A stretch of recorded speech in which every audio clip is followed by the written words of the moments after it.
Welcome to Shorr Solutions, the podcast. I'm your host, Jay Shorr. I'm the CEO and founder of Shorr Solutions, a national and award-winning consulting firm assisting aesthetic and surgical practices with their operational, administrative, and financial success. I have an amazing team of practice management experts and clients across the U.S., and as an industry expert with firsthand experience owning a multi-million-dollar cosmetic dermatology and plastic surgery practice, listen in as I lend you my expertise and best tips to successfully manage and grow your aesthetic practice. I will also be bringing in guests along the way, so get ready to be equipped to operate your aesthetic practice strategically and profitably. Welcome to Shorr Solutions, the podcast. Well, hello and welcome to another episode of Shorr Solutions, the podcast, and I'm your host, Jay Shorr. This is podcast number 115, and this one is going to be how to sharpen your onboarding process and prevent new hires from quitting. How apropos. Has that ever happened to you? And if the answer is yes, then it's how soon after the new hire? And if your answer is no, then my response is you haven't hired enough people. You have to know how to sharpen those onboarding skills. So number one, you have to create a structured, and I mean structured, onboarding plan and allow the new hire to see the potential growth that they have with you. And, very few people just want to come in and work and never go anywhere. Many people want to know, even during the interview, is what growth do I have with the practice? So create beforehand a structured onboarding. Number two is introduce the team culture and ensure that the new hires all feel welcome. Now, this is my team.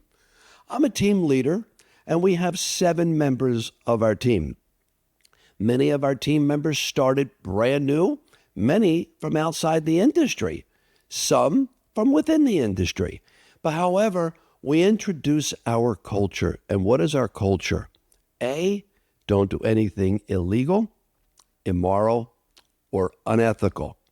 And always put each other first and put our client first. It's not that difficult to do. We have a term. Each one of us are la familia. We are family.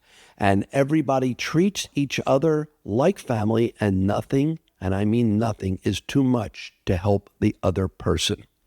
Number 3, you have to provide thorough training. If you think that a person's going to come in and they're going to understand your way of doing things from day one, you are sadly mistaken. They may know the difference between a neurotoxin. They may know the difference between dermal fillers. They may know the differences between lasers and skincare products, but they don't know how you may want things done. So you have to provide thorough training at each and every level. And that training could be OSHA training, HIPAA training in California, domestic violence training. Training is everything. It's not just the terminology of medical items that you do in your practice. So you train on technical skills for aesthetic treatments, and you train on customer service skills to enhance a patient experience.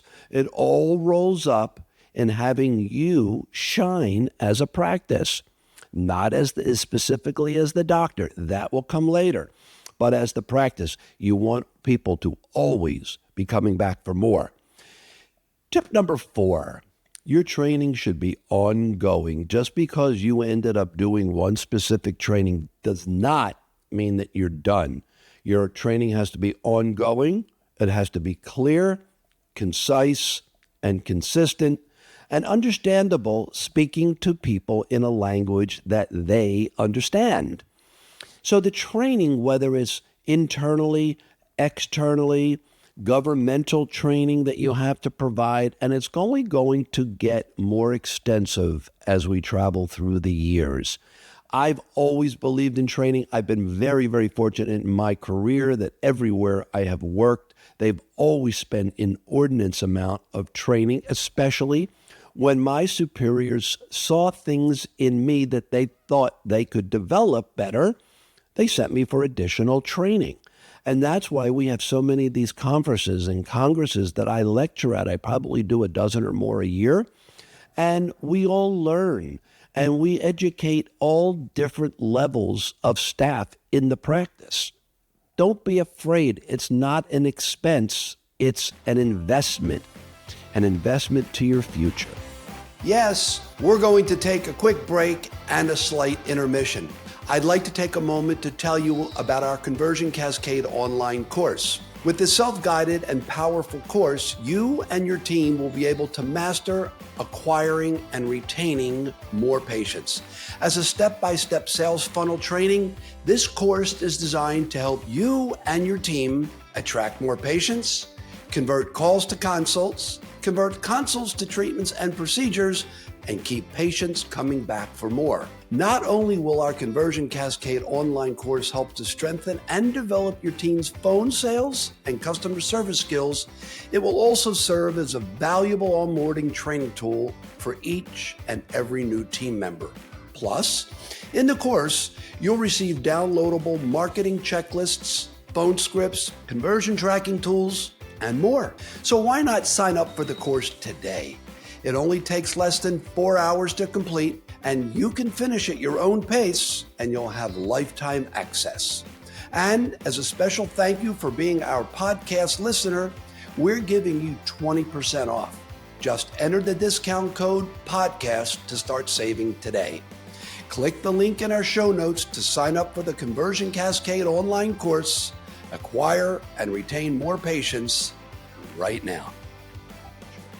Number 5, pair your new hires with an experienced team member or a mentor that you know, although may be good, ensure that they're not Debbie and Donnie Downer. Nothing is worse than pairing a new person with negativity. I assure you, they will become negative too. They can provide guidance and support during the initial weeks, and as a mentor, I always had mentors. I've been very, very fortunate, and we try each one of our team members, are mentors to each other. And as we bring on new hires, because we have a lot of interns that we hire, and then they come on full-time with us upon graduation. So we are all of their mentors. Specifically, sometimes they may have a supervisor, but we all try to be mentors. Number 6, always encourage open communication, because new hires should feel comfortable asking questions about procedures, patient interactions, and protocols, and getting the answers that helps them become a better employee. So when you have open communication about everything, and then when you're done with the communication, summarize. Why do I say summarize? Summarizing ensures total understanding.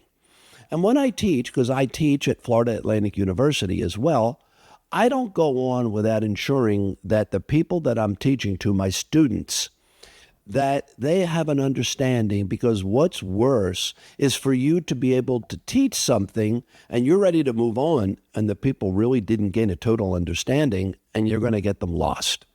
Number 7, ensure that new hires have access to necessary tools, resources, and information. Very, very important. Because it may be technology may help them, whether they're getting new electronic devices, new computers, new software. Don't give them old stuff and expect them to move ahead. Ensure that they have the necessary resources, tools, and information right from day one. So when is the best time to schedule check-ins to discuss progress, address concerns, and provide feedback? Immediately.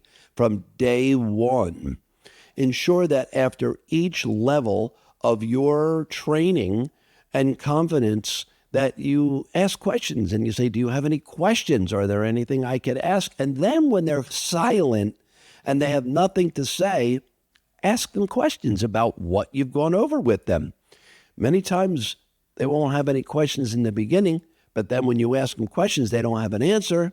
That means you've got to go back to the drawing board and redo what you did because they didn't get an assurance of an understanding. Number 8, boost their confidence and motivation by celebrating milestones, no matter how small they are. Encourage work-life balance, like I mentioned in the prior podcast, and provide positive feedback. tell them where they shine. We call it the kiss and kick. You tell them how wonderful they are. Then you provide positive feedback with the assurance that they're going to do a much better job. It makes them feel kind of loved. All right? So ladies and gentlemen, real quick, they were the top 8 things that I could tell you about how to sharpen your onboarding process and prevent new hires from quitting. There are so many more, but these are probably the top basics. We're all here together. We're all in it to win it. So thank you for enjoying another episode of Shorr Solutions, the podcast, episode number 115. I was your host, Jay Shorr. Good luck. God bless. So that wraps up today's episode of Shorr Solutions, the podcast. If we mentioned any website links, you can find them in our show notes. To work directly with me and our award-winning team of consultants to increase efficiency, increase revenue, and decrease costs in your aesthetic practice, schedule a free consult with us today. We will help you establish and refine your aesthetic practice's protocols for maximum efficiency and productivity, decrease your expenses, and increase your profitability with an expert financial analysis of your business, attract more patients, convert calls to consults, convert consults to treatments, and keep patients coming back for more with our sales training, coaching, and complimentary access to our Conversion Cascade online course. Recruit, hire, and train new team members and manage any staff turnover with our human resource expertise, plus more. Head over to our show notes and click on the link to schedule a free 30-minute consult with us today. And if you enjoyed today's episode, don't forget to spread the word and share this episode with your friends, colleagues, and the rest of your team. Remember to also follow us on social media at Shorr Solutions and sign up for our e-newsletter. You'll learn about our latest tips, blog posts, services, videos, webinars, and more. Links to our social media channels and to sign up for our e-newsletter are in our show notes. So see you next time, and remember to leave us a review and subscribe for more valuable content.